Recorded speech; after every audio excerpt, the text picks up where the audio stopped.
આજે રાજ્ય કક્ષાના મંત્રી બચુભાઈ ખાબડના પુત્રની ધરપકડ થઈ છે ત્યારે અમને સંતોષ કંઈક અંશે થયો છે કે જે વિધાનસભામાં અમે રજૂઆત કરી હતી, પુરાવા રજૂ કર્યા હતા, એના રેકોર્ડ પણ આજે વિધાનસભામાં છે. ત્યારે સરકારે ગંભીરતાથી લઈને એમાં તપાસ કરી 19 પંચાયતોમાં ગેરરીતિ થયા હોવાના અમે પુરાવા રજૂ કર્યા હતા. ત્યારે માત્ર 3 પંચાયતમાં તપાસ થઈ છે અને 71 કરોડનું કૌભાંડ બહાર આવ્યું છે.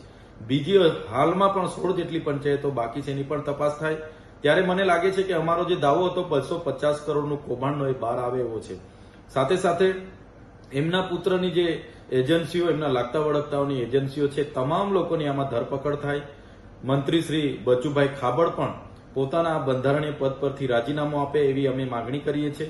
સાથે સાથે બચુભાઈ ખાબડ નર્મદા જિલ્લાના પ્રભારી હતા ત્યારે પોતે પોતાની લાગતા વળગતાની એજન્સી જલારામ એન્ટરપ્રાઇઝ અહીંયા લાવીને એમણે 3 વર્ષમાં 400 કરોડના પેમેન્ટ એમણે લીધા છે.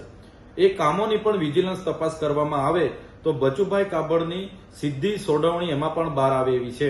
ત્યારે 100 માનવ દિન બિનકૃષક શ્રમિકોને રોજગાર આપવાની જે આ કેન્દ્ર સરકારની યોજના છે, આવા જ મંત્રીઓ, એમના મળતિયા, એમના પરિવારને લાગતા વળગતા લોકોના લીધે સમગ્ર ટ્રાયબલ વિસ્તારમાં હજારો કરોડના કૌભાંડો કરવામાં આવ્યા છે. એમાં એમના મોટા ગજાના નેતાઓ, સંગઠનના માણસો અને એમની એજન્સીઓની આમાં ખૂબ મહત્વની ભૂમિકાઓ છે.